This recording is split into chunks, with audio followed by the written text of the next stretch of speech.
Hello and welcome to the next edition of H. Paul Models. Regular viewers of the channel will know I've got a bit of an affection towards the Airfix vintage classics. So I've got myself a couple of those. One's a German reconnaissance set, which I'm quite looking forward to. The other is a Stug 3 75mm gun, and the other is an armoured car. So I'm going to build these one at a time, separate videos, and then work out some sort of diorama using information on the instruction sheets as to what, where and when they would all be together in the arenas of World War II. Let's crack on! This brings back happy memories of my childhood. Very simple, straightforward instructions. This is the entire contents of the kit. I love it, I absolutely love it. Nice and easy. So starting off, part one, which is this. And we'll have a go at cutting that off. And that one. This does bring back so many childhood memories. It's really, really good. I'm loving it. This is just excellent. I mean, I didn't build armoured vehicles. Mine was all Spitfires and Hurricanes, and I think I did Lancaster once as well when I was a kid, and many other kits. Yeah, it's just very basic, very simple. That's exactly, yeah, it's just going to be brilliant. Hold together, it seems like a good start. So rather than coating it in Revel, I thought I'd try Tamiya for this one. Just going to sweep it down the front here, and in those corners there, and then do that side as well. Obviously I'm a bit cack-handed there, but and just let that set. I'm not going to do the other end until that end's set. And a strange thing about this being a vintage kit, there was absolutely no flash, and there's no mould line that I can see. It's just where it was cut off from the spruce. So I'm just going to tidy up where they were, and then continue building the kit. This is yeah, it's really good. So this block thing, I don't quite know what it is, but we use Revel on this. I guess about there somewhere. And looking at the destructions, that goes on that away. Right, setting the mudguard on. A little dab there. A little dab on top of there. Then we take the glued part. Oh, crikey. You wouldn't believe I just dry fitted that, would you? Oh dear. There we go. That's on. Cool. Well, the other rear mudguard's done. There's a little tool thing on there. Looks quite a nice little detail. Try and pick that out when I paint it. So front mudguard. I believe that fits in there like, oh, lovely. Oh, crikey, it fell out. Let's try that again. There we go, that's on, and I'll use Tamiya this time because I think that'll be the better glue for this job. Just along there like that. So now for the turret bit, don't quite know what it's called. Perhaps I shouldn't build these vehicles, I don't know what they're called. So I'll drop that in there, because it says to glue that part, so I will glue that part in, and then the top bit, once that's gone off, has got to be able to rotate freely, and I think that's how the turret can spin. So we'll just let that settle, get that through, that's good. And let's join the turret together, like this. And drop that into there. Oh crikey, I've gone all fingers and thumbs. There we go. So again, before I fit that, let that set. Got the armoured car to the point where I'm going to need to airbrush it and do some weathering and whatnot before I fit the smaller parts. So I'm moving on to the scout car now. So looking at the destructions, the sides of the car fit together like that. So I think that's going to be a job for our Tamiya glue, I think. And all I'm going to do is just tack it in for the moment, because I've got to fit that machine gun bar in. Just a little bit there, and a little bit on there,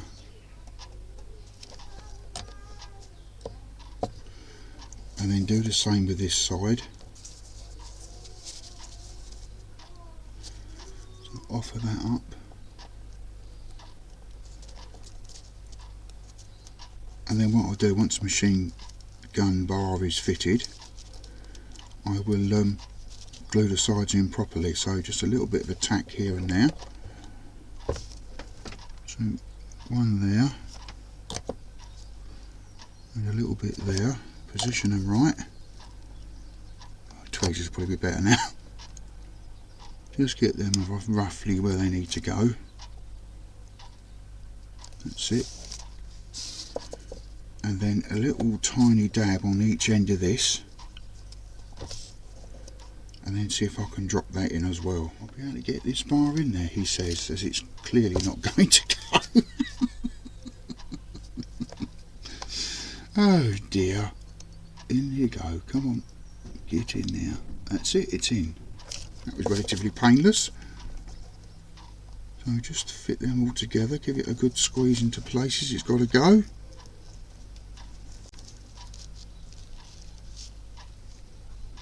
Just edge that in now.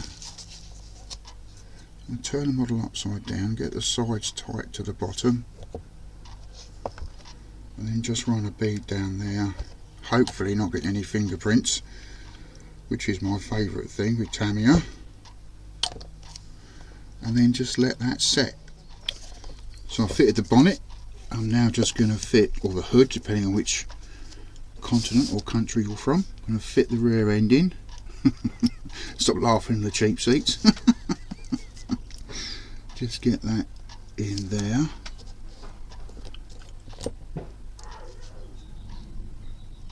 And then just give a bit more Tamiya. I must admit the Tamiya seems to be the preferred glue at the moment for this kit. So dropping the screen in.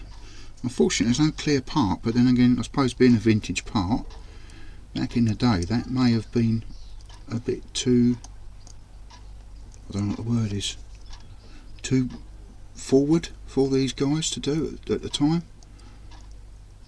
But I will have a look, see if I've got a bit of plastic I can slot in there once I'm done this. If I can just get that to sit in there. A little bit of Tamiya on there. And that will probably hold that. Well, all the parts are now primed. So I've built as far as I can go without adding the small bits now. So the small bits I'll paintbrush, but the larger bits I use my airbrush on. Come to the point of painting, I'm going to do a coat of steel metal colour first, and then do the usual varnish, hairspray, and then put the sand camouflagey colour on top. I'm not going to do rust because I don't think it would rust in the desert that much. So yeah, airbrush ready, let's crack on.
Well, all the paints are dried.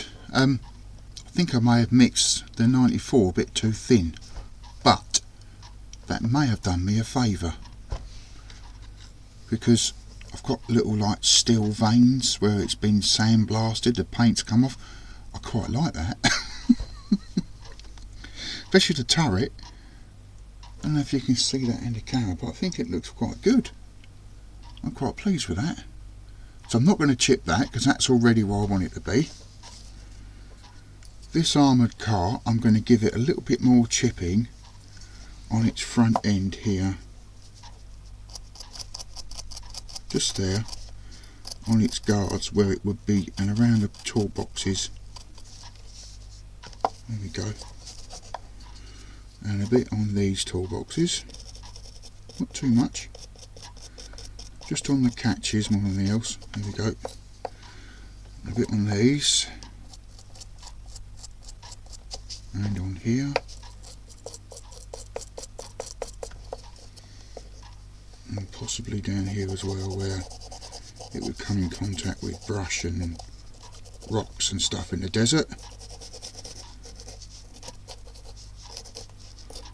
On the outside of the mud guards. Just a little bit here and there. Yeah, that's come up really well, because again I've got the aluminium or steel showing through the paint where it's been in the desert too long. Quite like that, that's really good. Now for the staff car, or scout car, got the same thing here. So a little bit off the mud guards, not too much. A little bit off the bonnet, or I think the wheel may cover that. And then a little bit, I'm just going to see if I can't just tickle these top ribs. Continuing the build of the armoured car. Now all the paint's done. I'm going to slot the turret in, because I figured that would be easier, fitting that and then fitting the gun. So that's the turret in place. Get a little bit of revel and drop 2 bits of glue in there. I want the gun slightly elevated, so I'm now going to fit that in there like that.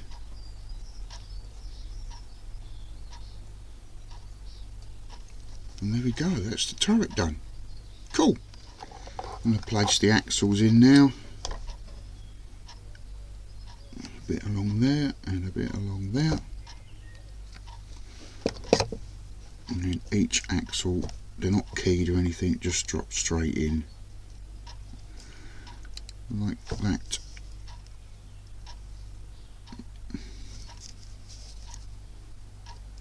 Oh, he says. Just a bit of a tight fit, that's it, they're in. Jolly good. That one's in. And we'll just do this one. I think I'll forego the tweezers and just use brute force and ignorance. I might do the spare wheel on the side before I try and put it on an axle and figure out why it won't fit. A bit on there, and then get that wedge around the right way, and then drop that in there like that. So doing the wheels, a little bit of revel in each of these little hubs, if I can call them hubs.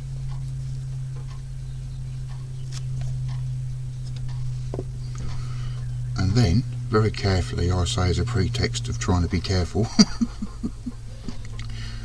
drop them on to the model. That's the first one on. Make sure it's square, because there's nothing worse than a dodgy wheel. There's that one on. Oh, and then that one. Make sure they're nice and square. Yep, and I'm going to let them, let them cure. Right, fixing the rear lights. Tiniest dab of revel in there. And I think this is going to be easier said than done. I might have to employ another pair of tweezers here. Just get that in there. Oh, it's on. Well, that's good. That's encouraged me for the second one. I've got to paint the bulb filament and things like that, but that's all right. Let's do the second one. I thought that was going to be a ping thing. a ping thing. Oh. Oh, that's not holding that right, because I can't go across the tank like that, the armoured car like that. You can't just drop that in there and position it about right. Lovely jubbly. And now for the front lights. This is definitely going to be a ping thing, I'm sure of it. A little dab of Revel. And then try and pick that little tiny light up. And then see if I can't just lower that in there.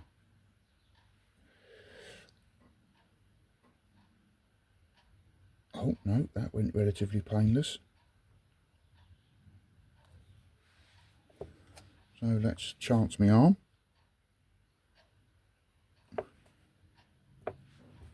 And do t'other. Ping.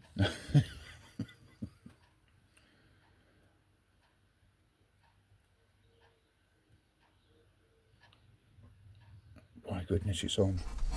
Time for decals. And my goodness, these things are small. Number plates on the armoured car. See if they're loose. Just like, crikey, they are small. Oh, get out of the way.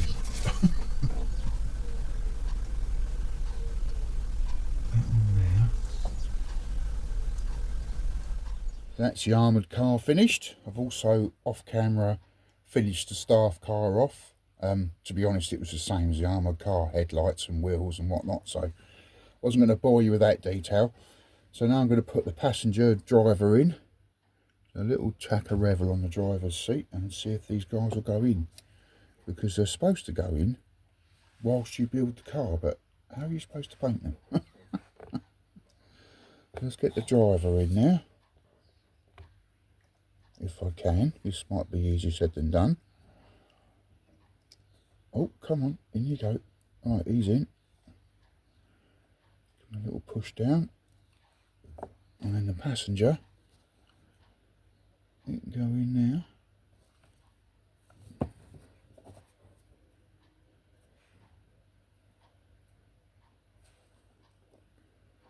Drop straight in there, like that.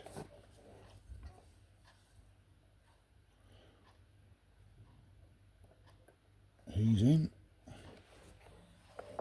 And then to finish off,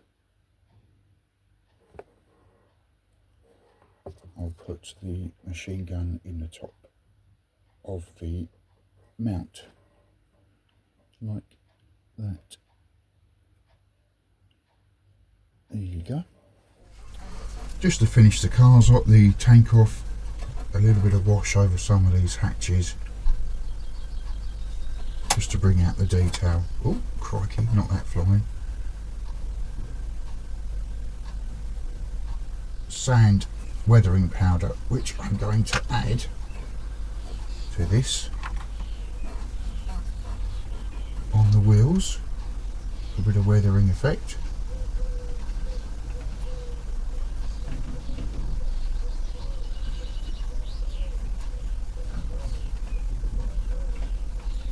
Bit here and there, just to sand it up a bit.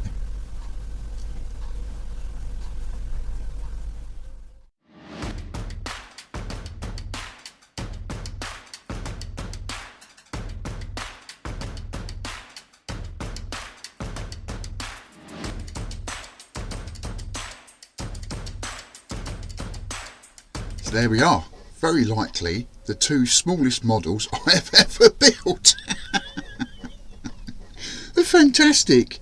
They were a bit fidgety, but they went well together, and it's only my skills that really let them down, but I think they're alright, they'll do me. So I'll move on to the next one, and the next one, then we'll do a diorama.